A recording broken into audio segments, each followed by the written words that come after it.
अस्सलाम वालेकुम students. Exercise number 6.2 start करने लगे हैं। लास्ट में हमने 6.1 जो है वो वाइंड अप कर ली अपने फिजिकल क्लास में।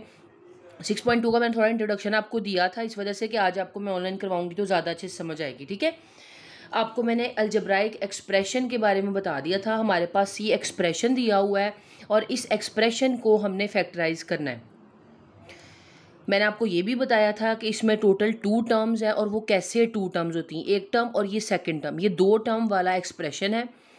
और इसमें सबसे पहले फैक्टराइज करने के लिए आप क्या देखते हो, चाहे 2 टर्म वाला हो चाहे 3 टर्म वाला हो, ये मैंने बातें आपको आज बताई हैं, या चाहे 4 टर्म वाला क्वेश्चन हो, जितनी भी टर्म्स हों सबसे पहले फैक्टराइज करने का रूल ये होता है कॉमन लेना।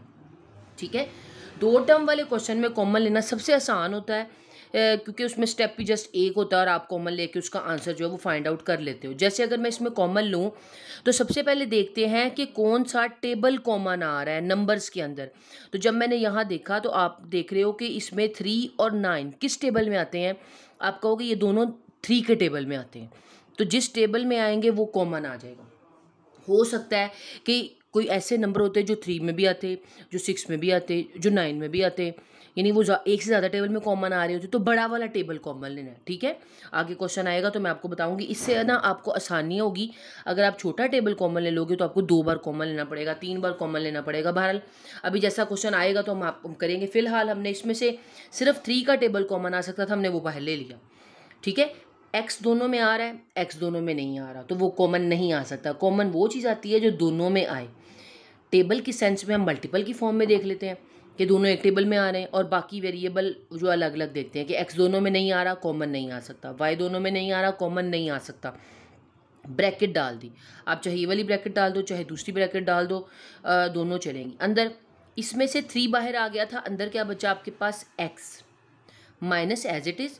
इसमें से 3 बाहर चला गया, अंदर क्या बचा 3, 3 जार 9। ये नहीं करना कि 3 बाहर चला गया तो अंदर 6 बच गए, टेबल पढ़ना है। 3 कितने टाइम्स 9, 3, 3 जार 9, और यहाँ वाई अंदर रह गया क्योंकि वाई भी बाहर नहीं गया था। यानी हमने क्या किया, इसको कॉमन ले लिया और अपनी ब्रैकेट्स को क्लोज कर दिया। अगर मैं इसको दोबारा ओपन करने की कोशिश करूँ तो ये इससे क्या हो रहा है, मल्टीप्लाई 3x आ जाएगा और 3 3 ज़ा 9, दोबारा वो क्वेश्चन मिल जाएगा। तो ये बात ज़रूरी है कि अगर हम दोबारा ब्रैकेट्स को ओपन करें तो दोबारा हमारे पास क्या वो बात आती है, आ रही है, इसका मतलब हमारा क्वेश्चन ठीक है। इससे आगे ये कुछ नहीं हो रहा, ना ये सिंप्लीफाई हो रहा है ना इसका स्क्वायर बन रहा है जो आगे क्वेश्चन में बनेगा। तो ये हमारा जो क्वेश्चन है वो यहीं तक हो गया। जस्ट एक स्टेप का क्वेश्चन था, ये स्कूल में भी हमने किया था। बहरहाल पार्ट नंबर 2 आप खुद करोगे, क्वेश्चन नंबर 2 आप खुद करोगे पार्ट क्वेश्चन की फॉर्म में। और क्वेश्चन नंबर 3 मैं आपको एक बार करवा रही हूँ। इसमें से टेबल क्या कॉमन आ रहा है आपको पता है, 6 और 14 किस टेबल में आते हैं दोनों। आप कहोगे ये 6 और 14 दोनों 2 के टेबल में आते हैं। क्या ये दोनों 3 के टेबल में आते हैं? ये 3 के टेबल में आता है, लेकिन 14 तो 3 के टेबल में नहीं आ सकता, तो 3 का टेबल कॉमन नहीं आ सकता। क्या 4 के टेबल में आते हैं? 4 के टेबल में ना ये आता है ना ये आता है, 4 का टेबल भी कॉमन नहीं आ सकता। यानी हम सिर्फ 2 का टेबल ही कॉमन ले सकते हैं। हमने देख लिया ट्राई करके कि कोई बड़ा टेबल तो नहीं कॉमन आ रहा, तो वो नहीं आ रहा था। इसका मतलब इसमें से कॉमन आ गया 2। आगे बारी है ए देख लें, क्या ए दोनों में आ रहा है? ए दोनों में आ रहा है, मतलब ए भी आ सकता है। ए के बाद एक एक करके देखते हैं ना, सबको नंबर्स को इकट्ठा देख लेते हैं और बाकी वेरिएबल को एक एक करके देखते हैं। ए दोनों में आ रहा है तो दो बाहर आ गया, बी दोनों में आ रहा है, नहीं आ रहा, बी नहीं आ सकता। इसकी बारी, नंबर देख चुके थे, ए को भी देख चुके हैं, सी दोनों में आ रहा है, सी भी दोनों में नहीं आ रहा, तो इसका मतलब जो आ सकता था वो कॉमन ले लिया। अब ब्रैकेट डाल देनी और ये इक्वल लाजमी डालना है आपने। ठीक है, इसमें से क्या बाहर गया है, देखिए ना, कॉमन लेने का मतलब अब दोनों को देखना है। पहले की बारी, पहले में से क्या बाहर चला गया था, 2 का टेबल कॉमन आ गया था। 2 कितने टाइम्स रह गया, 6, 2 3 टाइम्स 6। ए था वो बाहर चला गया तो वो नहीं अंदर आएगा, एक ही ए था वो बाहर चला गया। बी था वो बाहर नहीं गया, वो अंदर रह गया। दरमियान में ये वाला माइनस ऐसे ही। 14 में से कितना बाहर गया, 2 कितने टाइम्स 14, 2 7 जार 14। दोबारा इसको ओपन करूँ तो वो बने, यानी मल्टीपल बाहर जाता है उसका। ठीक है, ए बाहर चला गया, वो अंदर नहीं आएगा, सी रह गया, तो ये ब्रैकेट क्लोज। आपने जस्ट ये देखना है कि कौन सी वैल्यू बाहर जा रही है, वो अंदर नहीं फिर दोबारा लिखी जाएगी। ठीक है, ये एक स्टेप का क्वेश्चन था, ये भी हमारा क्वेश्चन हो गया। इस तरह बेटा आपको मैं जो क्वेश्चन नंबर 4 मैंने आपको आज क्लास में करवाया है, ठीक है, तो क्वेश्चन नंबर 4 मैं नहीं करवा रही, क्वेश्चन नंबर 5 भी नहीं करवा रही। क्वेश्चन नंबर 6 देख लें थोड़ा सा। अगर क्वेश्चन नंबर 4 में आपको मसला हो तो आपने मुझसे स्कूल आके पूछ लेना है। अच्छा 6 में इसमें मैंने इसलिए करवाया है कि देखें ये 17 है। 17 एक प्राइम नंबर होता है जो सिर्फ अपने टेबल में कॉमन आता है, जो सिर्फ अपने टेबल में आता है, सॉरी कॉमन कह दिया। ये देखें ना, एक में लिखा था 17, एक में लिखा था 51। इसका पेयर हमें आसानी से तो नहीं मिल सकता, बाकी तो वैल्यू छोटी थी, हमें पेयर्स आसानी से मिल गए, नज़र आ गए। फिर इसमें हमने क्या करना है, इसमें एक हिंट होता है आपके पास कि अगर कोई नंबर ऐसा आ जाए ना जो प्राइम है या कोई ऐसे डिफरेंट सा नंबर है, तो आपने, और दूसरा नंबर हमें समझ नहीं आ रहा कि वो किस में आएगा, तो आपने देखना जो छोटे वाला होगा ना अक्सर वही मल्टीप्लाई करते जाएं, उसी का टेबल पढ़ते रहें, तो बड़ा वाला भी आ जाता है। इसका मतलब ये आया कि 17 के टेबल में ही 51 है ना। जैसे मैं मल्टीप्लाई करके देख लेती हूँ, 17 2s are 34, 17 3s are, देखिए 51 आ गया, यानी ये दोनों 17 के टेबल में आ रहे हैं। तो फिर क्या कॉमन आ सकता है, 17 का टेबल। मैंने आपको हिंट इसलिए बताया कि जब इस तरह का फैक्टर होगा तो असल में जो बड़े फैक्टर्स आ जाए ना जब आपके पास, जैसे ये 6 और 14 तो छोटा सा था, तो उसमें से अक्सर जो एक होता है उसी का टेबल चल रहा होता है, स्पेशली जब प्राइम नंबर्स आ रहे हों। यानी आपको हिंट मिल जाएगा इससे क्वेश्चन को सॉल्व करने में। टेबल कॉमन ले लिया, नंबर्स की वेरिएबल की बारी आ गई। एक्स दोनों में है, नहीं है, वाई दोनों में है, नहीं है, स्क्वायर की फॉर्म में भी नहीं है, यानी कोई वैल्यू और कॉमन नहीं आई, ब्रैकेट लगा दी हमने, ठीक है। अंदर क्या रह गया आपके पास, 17 का 17 बाहर चला गया था, एक्स स्क्वायर और वाई स्क्वायर इसके पास रह गए। 17 बाहर चला गया था, कितना बचा, 17 कितने टाइम्स आया, 53, 17 3 टाइम 51, सॉरी 53 कह दिया। 17 को 3 से मल्टीप्लाई करेंगे तो दोबारा ही आएगा, हमने उसको समझे बाहर ले लिया। तो ये आपका एक स्टेप का क्वेश्चन था, तो ये हो गया। इस तरह 2 टर्म वाले जितने क्वेश्चन आ रहे हैं ना, बाकी वो आप लोगों ने अब करने हैं, 1 2 रह गए इस एक्सरसाइज में। या तो 2 टर्म वाले क्वेश्चन है या बेटा 3 टर्म वाले क्वेश्चन है। अब मैं आपको 3 टर्म वाले क्वेश्चन करवाती हूँ। जैसे क्वेश्चन नंबर 7 देख रहे हैं हम, इसमें लिखा हुआ है, इसमें जो ऊपर वाला भी 1 2 क्वेश्चन है ना, उसकी भी कन्फ्यूजन जो है ना वो ख़त्म हो जाएगी। 4x³ + 3x² + 2x। सबसे पहला काम 2 टर्म वाला क्वेश्चन हो, 3 टर्म वाला क्वेश्चन हो, मैंने आपको कहा सबसे पहला काम क्या है, कॉमन लेना। ये बात आपने ध्यान रखनी है, ठीक है। ये काम मेन क्या है, कॉमन। कॉमन सबसे पहले हम देखते हैं जी टेबल कौन सा कॉमन आ रहा है, 4 3 2। यहाँ पर तो हम देखते हैं कि दोनों वैल्यू किसी एक टेबल में आनी चाहिए। इसमें हम देखेंगे तीनों वैल्यू किसी एक टेबल में आनी चाहिए। ऐसा नहीं होगा कि 2 अगर एक टेबल में आ रही हो, तीसरी नहीं आ रही तो आप कहें चले वो ले लेते हैं कॉमन, नहीं। तीनों नंबर्स में, तीनों डिजिट्स में से अगर कोई वैल्यू कॉमन आ रही है, कोई टेबल कॉमन आ रहा है, देन आप कॉमन लोगे, अदरवाइज आप नहीं लोगे। 4 3 2, देखें 2 और 4 जो है वो 2 के टेबल में आता है, लेकिन 3 तो 2 के टेबल में नहीं आता, तो हम ये 2 तो कॉमन नहीं ले सकते। 3 के टेबल में दोनों नहीं आ रहे, 4 के टेबल में दोनों नहीं आ रहे। इसका मतलब हम ना 2 कॉमन ले रहे हैं, ना 3 कॉमन ले रहे हैं, ना और कुछ कॉमन ले रहे हैं, यानी नंबर कुछ कॉमन नहीं आ रहा, तो ओके या नहीं कॉमन आ रहा, हम x की तरफ चलते हैं। अब देखिए आप कि यहाँ पर लिखा हुआ है x⁻3, यहाँ लिखा है x⁻2, यहाँ लिखा है सिर्फ x, यानी x के ऊपर कुछ नहीं है, मतलब x 1 है। इसके पास 3x है, इसके पास 2x है, इसके पास 1x है। मैं आपको रफ में करके दिखाती हूँ, जैसे मैंने आज क्लास में करके दिखाया था आपको, कि अगर मैं इसको ओपन कर लूँ, यानी कितनी बार x है, 3 बार x है। ये डॉट का मतलब होता है मल्टीप्लाई। ये कितनी बार x है, 2 बार x है, और ये कितनी बार x है, 1 बार x है। नंबर तो कोई कॉमन नहीं आया है, 1x दोनों में से कॉमन आ गया, 2x इन दोनों में थे लेकिन इसमें नहीं थे, वो कॉमन नहीं आ सकते, हमने वो x कॉमन लेने हैं। जी अज़ान होने लग गई थी। अच्छा देखिए, मैंने आपको बताया कि मैंने ना इसको देखा कि इसमें 3x है, इसमें 2x है और इसमें 1x है। कम से कम तीनों में कितने x है, देखिए 1 x तो तीनों में था, 1x तीनों में से बाहर आ सकता है। आपने ये नहीं कहना कि ये x³ लिखा है, x² लिखा है, ये x तो दुनिया अलग टर्म अलग चीज़ें हैं, तो ये कॉमन नहीं आ सकती। ये एक ही बातें, बस उनकी पावर्स चेंज है। तो हमने अगर देख लिया उसको ओपन करके कि कितनी पावर्स कम से कम तीनों में, एक पावर तो तीनों में x की, 2 पावर्स 2 में है, यानी 1x इसमें भी है दूसरा और 1x इसमें भी है, लेकिन वो इसमें नहीं है, तो हम दूसरा x नहीं निकाल सकते क्योंकि वो तीनों में नहीं है, 2 में है। जब तक जितनी टर्म जो टोटल में से कॉमन ना आए, 3 टर्म वाला या 2 टर्म वाला क्वेश्चन हो, हम वो सब में से कॉमन नहीं ले सकते। इसका मतलब कि जो एक x है वो तीनों में से निकल सकता है, x बाहर ले लिया, ठीक है। आपको नहीं समझ आएगी तो जैसे मैंने रफ में करके देखा, आप कर लीजिएगा बाकी क्वेश्चन में भी। 4 अंदर आ गई क्योंकि बाहर नहीं आया था। इसमें से कितने x बाहर चले गए थे, 1x गया था। इसके पास कितने x बचे, 2x, यानी पावर में बच गया ना। इसमें से एक एक्स बाहर चला गया था, इसके पास एक रह गया। आप यहाँ 1 लिखो ना लिखो आपकी चॉइस है।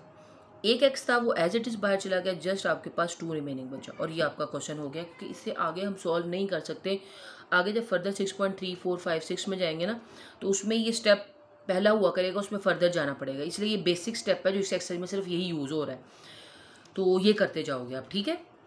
क्वेश्चन नंबर 8, 9, 10 बिल्कुल ऐसा ही है। मैं 2-3 करवा देती हूँ, बाकी जो है फिर आप भी साथ करिएगा जी। 10 वाला पार्ट मैंने लिख दिया, 10 वाला क्वेश्चन लिख दिया, सॉरी मैंने। अब इसमें भी वही काम करना है जो पहले किया।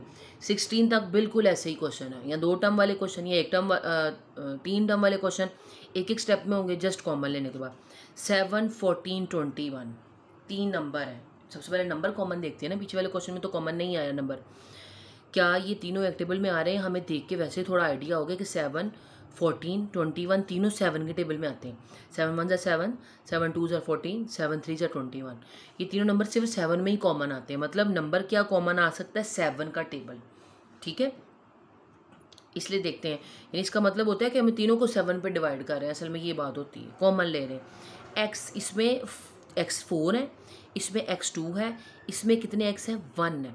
तो अगर मैं रफ में लिख कर देखूँ, यानी उसके पास कितने x हैं? 4x है। उसके पास कितने x हैं? 2x। अभी सिर्फ x की बात करें, और उसके पास सिर्फ एक x।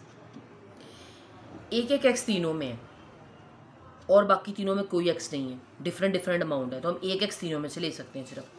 तो इसका मतलब एक x बाहर आया, ठीक है। y इसमें नहीं है, y इसमें और y इसमें है, तो तीनों में y नहीं है तो y की बात ही नहीं करेंगे। 2 में y है लेकिन तीनों में नहीं है, तो फिर कॉमन की बात वहाँ से शुरू होगी जहाँ तीनों में वो चीज़ आए। तो सिर्फ 7 का टेबल कॉमन आया और x कॉमन आया। 7 बाहर चला गया था, अंदर एक 4 में से एक x की पावर बाहर चली गई थी, 3 x पीछे बचे। 14, 7 बाहर चला गया, 7 कितने टाइम्स 14? 7 2 टाइम्स 14, ठीक है। एक्स स्क्वायर था, एक एक्स बाहर चला गया, एक एक्स अंदर आ गया, हर में से वो जाता है ना। और वाई बाहर नहीं गया, वो 7 3 21, एक एक्स था वो बाहर चला गया, पीछे कोई एक्स नहीं बचा, पीछे वाई बच गया। और ब्रैकेट क्लोज लाजमी करनी है, इक्वल लाजमी डालना। ये तीनों में से बाहर इसलिए जाता है क्योंकि ब्रैकेट का मतलब होता है ये तीनों के साथ नंबर था। अगर मैं इसको ओपन करूँ ना, ये मल्टीप्लाई हो इनके साथ, तो दोबारा यही बन जाए क्वेश्चन हमारे पास। तो हमने एक किस्म का ना फैक्टराइज करने में कॉमन लेना सीख रहे हैं कि कॉमन कैसे लेते हैं। फैक्टराइजेशन के प्रोसेस का समझे एक हिस्सा है, सबसे सिंपलेस्ट फॉर्म है। जब पेपर में आपके पास क्वेश्चन आएगा ना 6.2, 6.3, 6.4, 6.5 सब एक्सरसाइजेस के ऊपर सिर्फ लिखा हुआ फैक्टराइज। आपने क्वेश्चंस की पहचान खुद रखनी है कि किस कैटेगरी का क्वेश्चन है, किस टाइप का क्वेश्चन है। तो बहुत सिंपल सा क्वेश्चन था, फिर उसके अकॉर्डिंग आप बताओगे कि ये इस एक्सरसाइज में से आया है और हमने इसको इस मेथड से करना है। तो इसलिए आपको मैंने जस्ट इतनी सी बातें आज करवाई हैं कि आप लोगों ने ये पहचान रखनी है। और बाकी जो सारे क्वेश्चन हैं वो ऐसे ही हैं, कोई डिफरेंस नहीं है। 3 टर्म वाले क्वेश्चन हैं। एक और करवा देती हूँ, चले मैं आपको देख लेते हैं कि अगर कोई इसमें से डिफरेंट है ना तो वो करवा देती हूँ। एक क्वेश्चन जो था, हाँ बिल्कुल 5 वाला करवाने थे। 5 वाला है तो 2 टर्म वाला, लेकिन मैं ये क्यों करवा रही हूँ मैं बताती हूँ आपको। अब वही वाला काम कॉमन लेना। कॉमन क्या लेना जनाब? ये और ये किस टेबल में आते हैं आपको पता है? ये 30 और 45 2 के टेबल में तो नहीं आएंगे, दोनों को 45 नहीं आता। 3 के टेबल में भी दोनों नहीं आ रहे, 3 के टेबल में दोनों आ रहे हैं। 3 के टेबल में दोनों आ रहे हैं, 4 में 5 में भी आ रहे हैं। तो 5 में तो दोनों आ जाएंगे, 3 में भी आ रहे हैं, 5 में भी आ रहे हैं, और ये 15 में भी आते हैं, यानी ये 3 टेबल में आ रहे हैं। तो कुछ बच्चे क्या करते हैं, वो 3 के टेबल कॉमन ले लेते हैं और क्वेश्चन को हल कर लेते हैं। लेकिन फिर जब आप छोटा टेबल कॉमन लोगे ना, आपको 2 बार कॉमन लेना पड़ेगा, बार बार कॉमन लेना पड़ेगा, क्योंकि मैक्सिमम कॉमन लेना होता है। हमने फिर क्या करना है, हमने सबसे बड़ा टेबल चूज़ करना है। हम 15 का टेबल कॉमन लेंगे। बात समझ आई? इसलिए क्वेश्चन आपको करके दिखाया है। एक्स और एक्स, इसमें 3x थे, इसमें 1x था, यानी 1x दोनों में, 1x कॉमन आ गया। 15 कितने जार 30, 15 2 जार 30, 1x बाहर चला गया, 2x अंदर आ गया। 15 कितने जार 45, 15 3 जार 45, और ये आपके पास क्वेश्चन हो गया। अगर आप, ये हमारे पास क्वेश्चन हो गया। अगर सपोज मैं आपको कहती, आप कहते नहीं मैंने बड़ा टेबल कॉमन नहीं लेना, मैं छोटा टेबल कॉमन लेना चाह रही हूँ, तो फिर क्या होगा? सपोज आप कहते हैं मैंने 5 का टेबल कॉमन लेना है, छोटा टेबल कॉमन लिया ना, 15 और 5 में से 5 ले लिया हमने। 5 6 जार 30 और साथ एक एक्स भी बाहर चला गया, 5 9 जार 45। इसमें मज़ीद कुछ कॉमन नहीं आना था क्योंकि 2 और 3 एक टेबल में नहीं आते।